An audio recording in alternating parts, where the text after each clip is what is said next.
11 honors lit, and we're looking at Walt Whitman. You have some information. If we have time before we leave today, I'll give you some information about her, Emily Dickinson. Then on the back of that, if you would turn, at some point I might check that. We did it together on Friday. But I would like you to turn to the back, When I Heard the Learned Astronomer. These first two poems have nothing to do with the Civil War. The next two poems do have something. I only have 4 of them here, and he's considered the Civil War poet. So Emily Dickinson lived during the Civil War. It's just that she never wrote about it. He actually writes about it. So we're on the second side of this. Get It Out. I'll read it to you. It's a real short poem. We'll kind of walk through it, and then I give you another one that is a Civil War poem, and you can work through that. So, When I Heard the Learned Astronomer, notice that the title is the first line of the poem. That doesn't tell you that. A lot of poetry, you better look at the title because it gives you information that's never repeated throughout the poem, but that's not the case. If the title is the first line of the poem, that means that either Walt Whitman didn't, mostly it means he didn't name it himself. Maybe it was a part of a larger group of poems. Maybe it had numbers, something like that. Shakespeare's sonnets are all numbers. And so you don't know the number. If you give the first line, then it tells you something. All right, let me read it to you real short. We'll work our way through it. When I heard the learned astronomer, when the proofs, the figures were arranged in columns before me, when I was shown the charts and diagrams to add, divide, and measure them, when I sitting heard the astronomer, when he lectured with much applause in the lecture room, how soon, unaccountable, I became tired and sick, till rising and gliding out, I wandered off by myself in the mystical moist night air, and from time to time looked up in perfect silence at the stars. This we're an AP class, and we're take a different angle toward the same poetry. I'd give you something that was kind of like a formula, a way to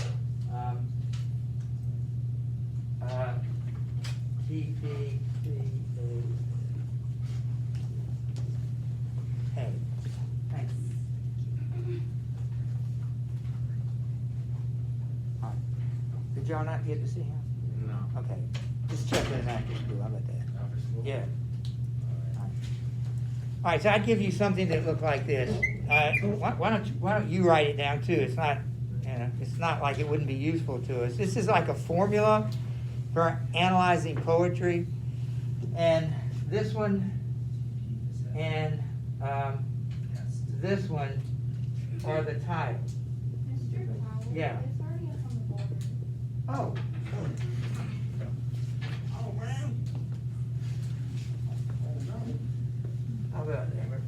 All right, so that's probably better, but this one right here and this one right here deal with the title. So you can write this down and just,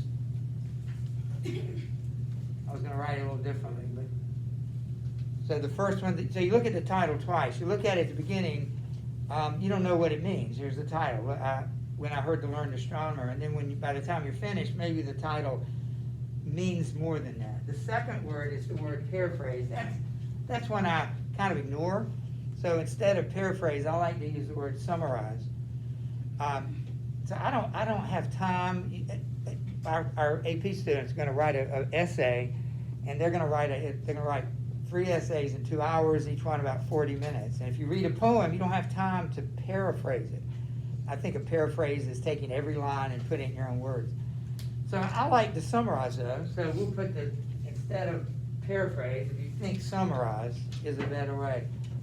C means connotation. In other words, you look at the words and see what the emotions they evoke. Connotations are different than denotations. Denotations refers to the dictionary definition. Connotation is sort of the emotional reaction of a word.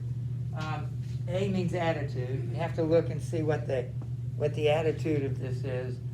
S, this is to me the most significant one. It means shift, and there's definitely a shift in this poem. So when you're reading something, you need to notice when the action, when the tone, when something, the character, something changes. The T is the title again, because by this time maybe the title makes more sense. And finally, the theme. And Jeff, why don't you thank you. Let's try to get serious, try to pay attention here. He's trying to hide Okay, don't worry about it. All right, the last one is theme, welcome up here. You don't need to worry about it. The last one is theme. All right, so that's I prefer the word meaning. Theme is just part of what meaning is. So let's take a look at this. We'll look at the questions. The first thing you always ask a poem is, like, what's going on? What's happening? What's the setting? So Hartley, get us started. There's a speaker and there's a setting. Tell me what you know about the speaker and the setting here. He's listening to an astronomer. I know we know what this means. What do astronomers do? Study space. Study space. Yeah, stars, all of that. Now, astrology is a little different. You know, we're talking about the science of astronomy, not the really the astrology is the people that the divining of like right. fates and futures. Yeah, it's really a cult, but we're not talking about that. So keep going.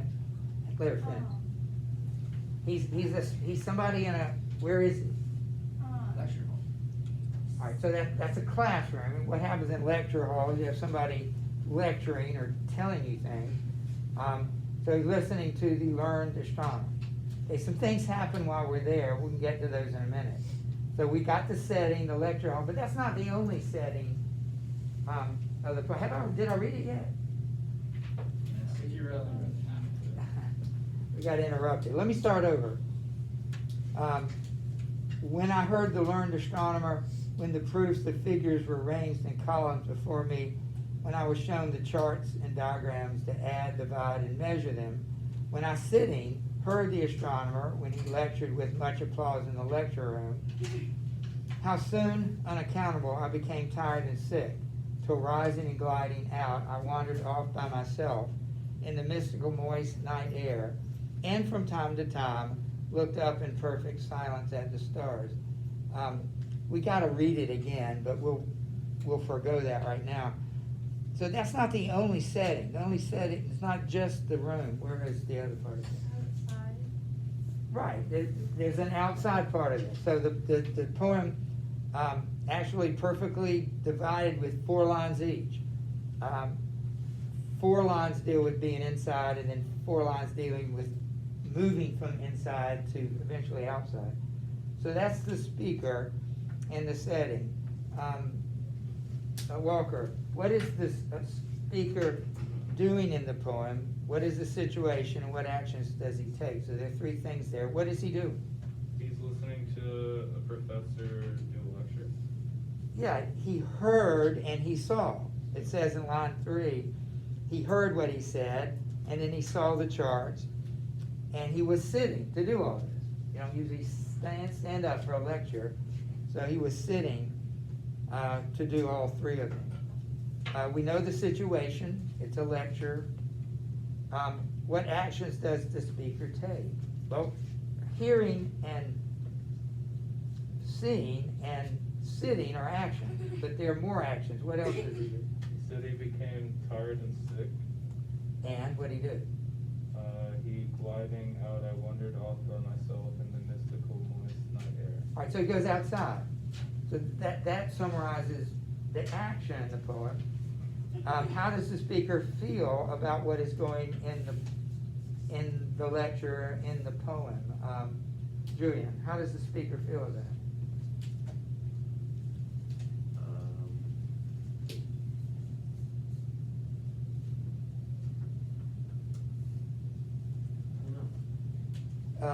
How about Jeff? He becomes tired and sick from the lecture, so he leaves and observes the stars on him. Is that what you're going to say, Emma? About 4 of it. Probably because of that, but he does say that he's sick and tired of it.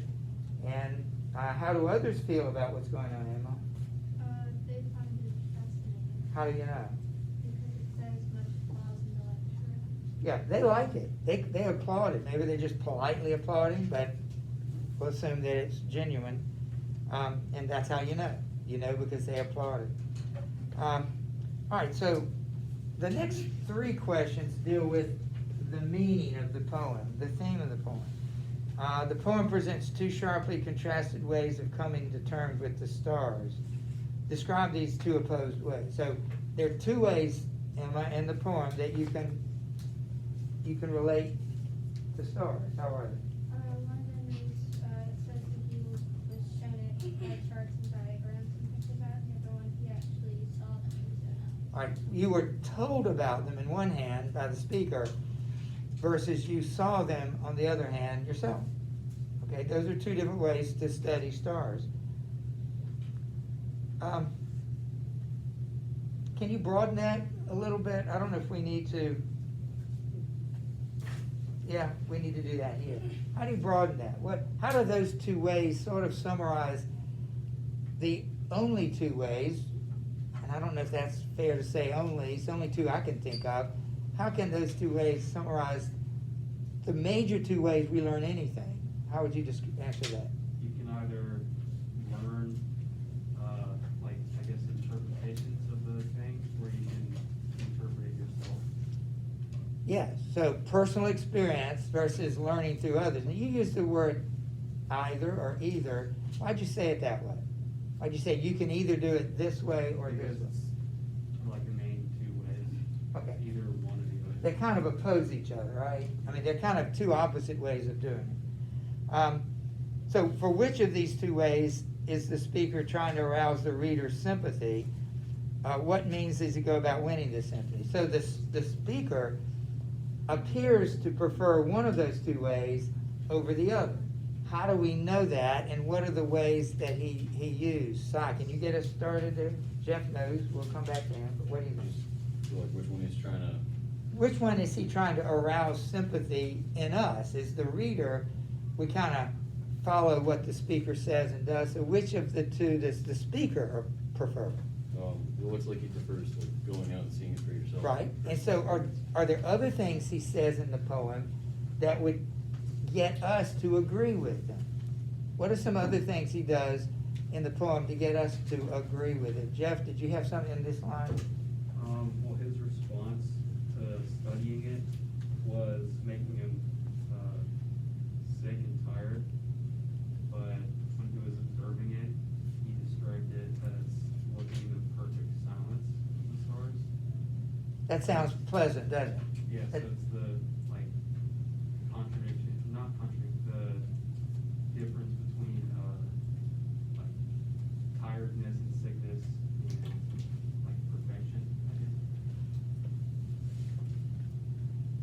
Yeah. That word alone, perfect, there's nothing, it's perfectly bad. I mean, you could say that, but you typically use perfect to describe something that's ideal, something you want. So he got up and left as opposed to the perfect silence. Emma, anything else? No, I was basically just gonna say what Jeffrey said. Well, let's look at the second part for a minute again. What else does he say besides perfect silence? Does he say other? It's a very short poem. It's not unfair to ask you to find other evidence that he likes being outdoors looking at the stars. Sarah, can you see other evidence that he likes being outdoors? Is this number 6? It's really number 5, the second part. It says, what means does he go about winning the sympathy for learning it the second way, by personal experience? One, he acts that way. He acts and he walks out. That's one evidence. 2, he calls it the perfect silence. So that seems positive. Anything else he says that makes the second way preferable? What if maybe when he says in the mystical moist night air from time to time? Well, let's just take that. I think you're absolutely right. What's so great about mystical moist night air?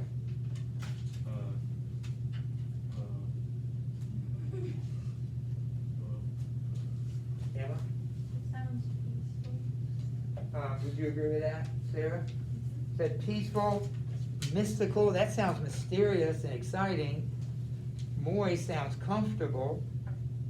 Night air, that sounds refreshing to me. So all that together, plus it's a perfect silence. It's not intimidating silence. All of those words make it feel like that's very pleasant. But on the other hand, what does he do to make the other experience seem uncomfortable or unpleasant? He says, things. He says that he got sick just listening to. Right. his That'd be the own- first thing, I think that'd be the first, most obvious thing to say, sure. He also, Hey, makes, he but also makes it seem very cold, cut and dry. how does he do that? How does he make it Uh, seem? Like seeing the proofs and the figures like arranged in neat columns and the charts to add and divide and measure them. It's just these are the exact tools, and there's no sort of leeway. Well, you mentioned they're in columns. You know, it's like unbendable, unchanging. It's a long list of yeah.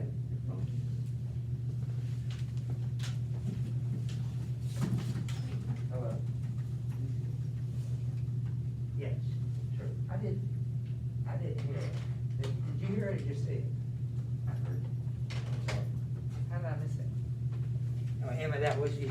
You must have known it was coming. Yeah, did you hear what he said? Just the activity, the listing of proofs, figures, in columns, everything seems rigid and unchangeable and, like you said, cold. Anything else in that those first four sentences? Anything else?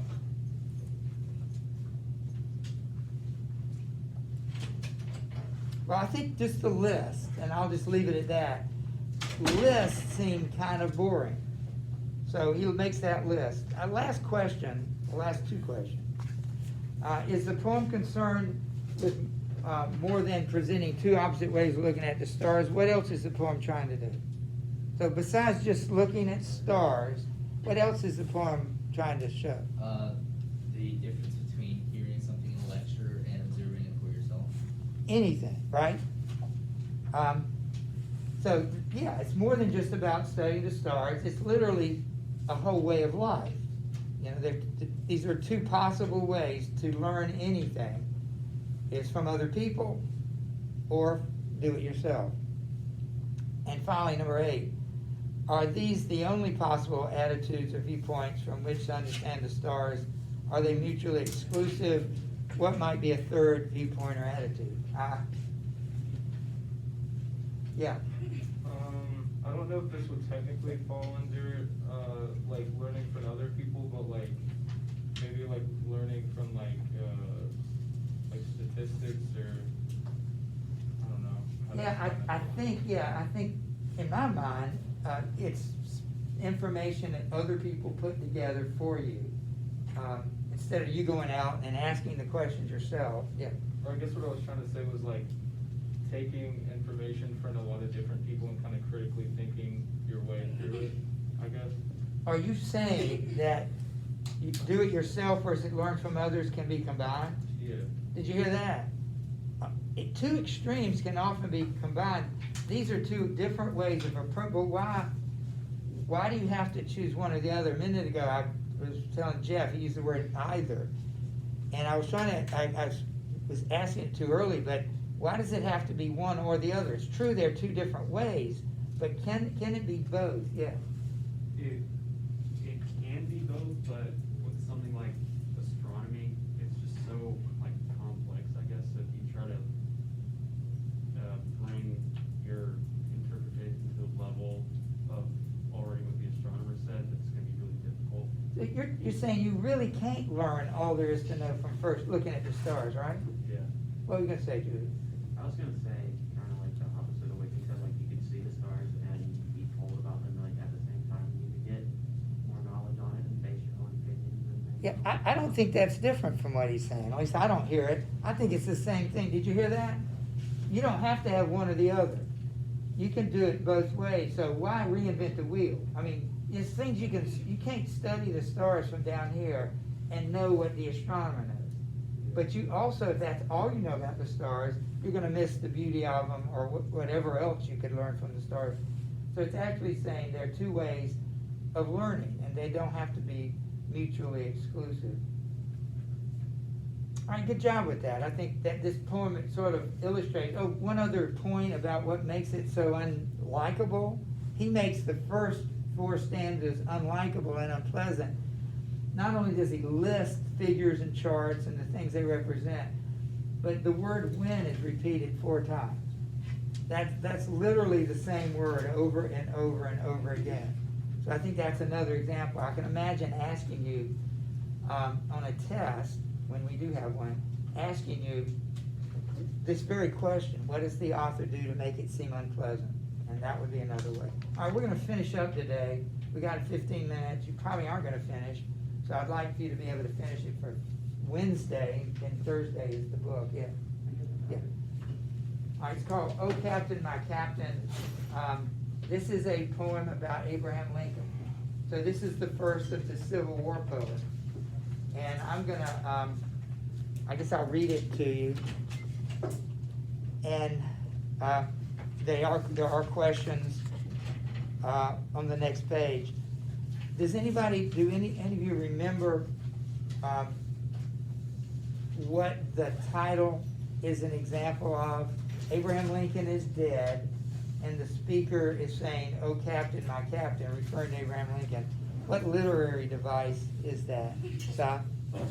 This is an apostrophe, so you can go ahead and label it that. The whole poem is based on speaking to someone who can't speak back. What do you know about Lincoln? 16th president, you probably know that. What else do you know about him? Do you know anything more about him? Gettysburg speech. Yeah, the Gettysburg Address, he delivered that. That's what it is. Yeah. What else do you know about him? Was he a good president? What did he accomplish? What about the Civil War? He fought against slavery. Right, he was the president of the United States, but when the South seceded, then he fought to get it back as well as to eliminate slavery. Remember, that was why they separated, basically because of slavery, although states' rights was an issue. It wouldn't be in it. There'd been no Civil War without slavery. Everybody knows that. Let me read it to you. I'm going to ask you to answer the questions. If you get finished, that's fine. You're in good shape. "Oh, Captain, my Captain." That's the title. It's the first line. "Oh, Captain, my Captain, our fearful trip is done. The ship has weathered every rack. The prize we sought is won. The port is near, the bells I hear, the people all exulting, while follow eyes the steady keel, the vessel grim and daring. But oh, heart, heart, heart, oh, the bleeding drops of red, where on the deck my captain lies, fallen cold and dead. Oh, Captain, my Captain, rise up and hear the bells. Rise up, for you the flag is flung, for you the bugle trills, for you bouquets and ribbon wreaths, for you the shores are crowding. For you they call, the swaying mast, their eager faces turning. Hear, Captain, dear Father, this arm beneath your head. It is some dream that is on the deck. You've fallen cold and dead. My Captain does not answer. His lips are pale and still. My Father does not feel my arm. He has no pulse nor will. The ship is anchored safe and sound, its voyage closed and done. From fearful trip, the victor ship comes in with object won. Exult, O shores, and ring, O bells, but I with mournful tread walk the deck, my captain lies, fallen cold and dead. See what you can do with the questions. There's 6 of them.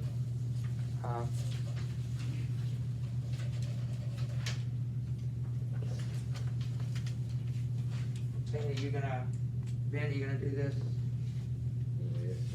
Ben, you all right? All right. This is a good time to do this.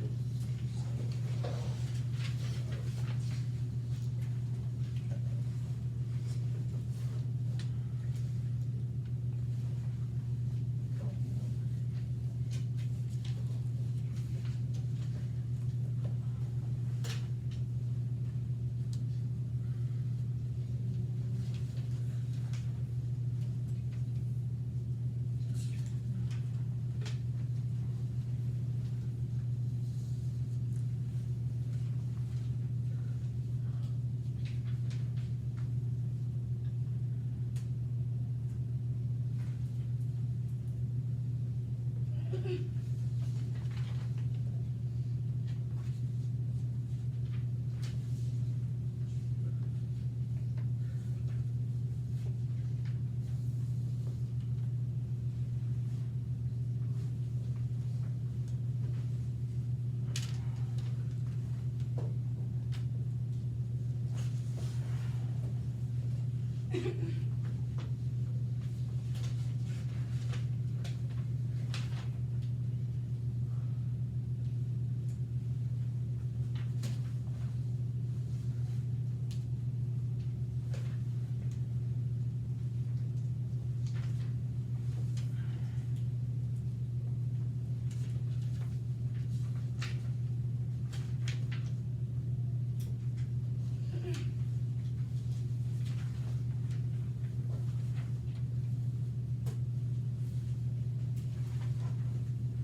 Yes.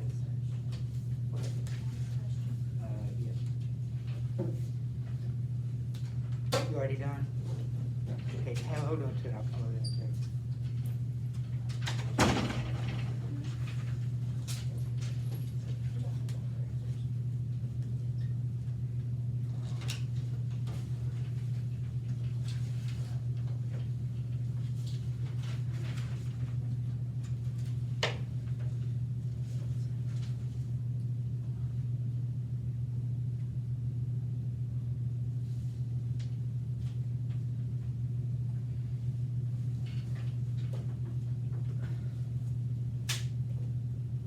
So you just wanted us to do this wrong? Yeah.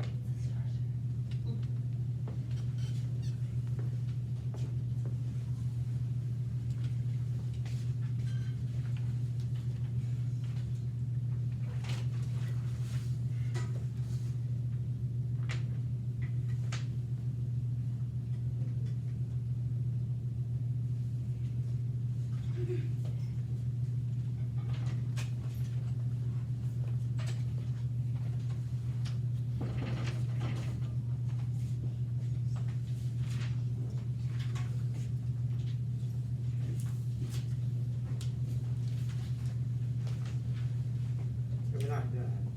We have time to go. Are you done?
All right, so I want to, looks like most people are done.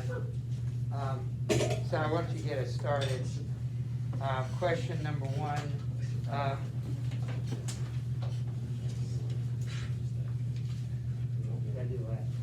Oh, yeah. Si, would you, all right. I'm sorry, I keep saying Si, I mean Alice. Number one? Yeah, read it out loud. This poem is about Abraham Lincoln. What event is being celebrated and what event is being mourned? The event that is being celebrated is the end of the Civil War, and the event that is being mourned is the death of Abraham Lincoln. Go down to number 6, you've done that one, right? Yeah. Tucker, did you just say, there's a connection between the two. The poem has 3 stanzas. Each stanza contains 4 long lines followed by 4 short lines. Analyze this structure. What effect does this pattern have on the rhythm and meaning of the poem? So what do you notice about the structure of the first stanza? Like you said, there's longer lines on top. What are those about? There's repeated words. I mean, what's the content of those first 4 lines?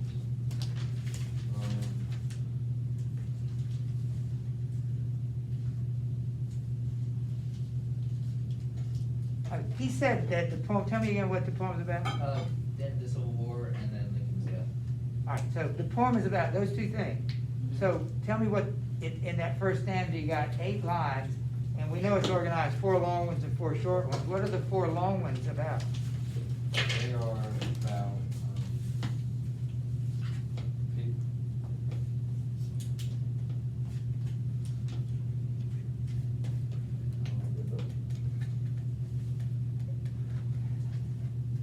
I'm having trouble with that one. Okay, Jeff knows it.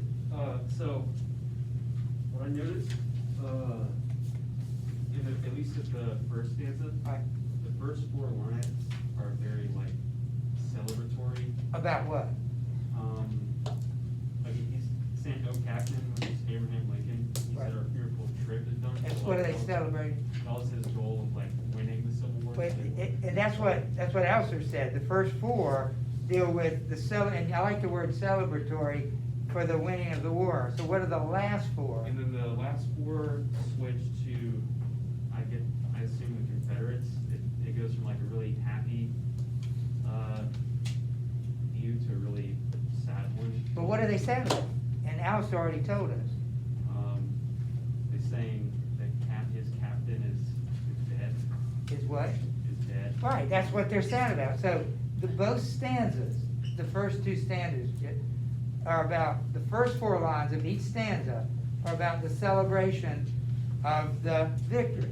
And the second 4 stanzas, I'm talking about lines, the second 4 lines are about the death of Lincoln, which is not celebratory. What is the word to describe it? Mourning. All right, so wonder why the first 4 lines are longer celebrating than the 4 short lines mourning. Yeah. It could be like, maybe just to give more time and focus on the good aspects and the fact that they won, like still dedicate a good amount of time to recognize the morning. Yeah, is there anything about the fact that celebrations, you're more effusive, you have more to say maybe, in mourning, if you're really sad, you don't, I don't know, you seem like bad news and sad news, you're not so effusive, you know what I mean by that? Just a lot of words don't come out. Maybe that's part of it, I don't know, it's just one way to look at it. It seems appropriate that in the sad part, he has fewer words. There's shock, and he does the same thing for the second stanza. Look at the last stanza. We'll finish with this. Jameson, how is the last stanza organized? Everybody look at it. I'm just asking her, but Well, the last 4 lines aren't like as sad as the first 2. wait a minute, say it again. Actually, never mind. No, we said that the first 2 stanzas organized celebration, mourning. Celebration, mourning. But look at the last stanza. How is it organized? And Ben may have an answer, but it's not the same. It's mostly mourning. Well, look at it. I mean, you can tell me exactly what it is. Yeah. What? let her finish, and then you can, go ahead. Well, I would say the first stanza is celebration, the second is mourning, It's not, and, it's not completely that way, look at it. well, for the third, it's talking about how Hey, guys, listen, he has no pulse or will. hang on. He's falling cold and dead, he's very pale. So I think it's kind of and giving up. I can't hear you, guys, let me just leave, you'll hear the announcement plenty of times, you leave when they come on. Well, one reason I'm asking this, because it's a harder question, the others, you kind of flew through those, it's kind of easy to come up with what, the basic questions. The harder question to answer, that requires a little more thinking, is how the poem is organized. And that's a level of thinking you've got to get better at. So when we come in here on Wednesday, we're gonna look at that last stanza and finish, there's one more poem here. We'll be done with him, and we're gonna shift over to her, Emily Dickinson. Don't go anywhere, we're not leaving till we hear her. Just stay, I wanna be able to hear. Walker, I wanna hear. Walker, I don't need help. Mr. Powell, you saw, I got my last one. Yeah.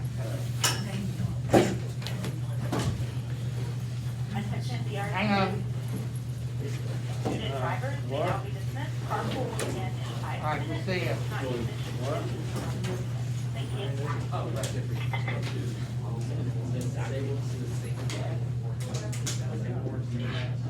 Where'd that go?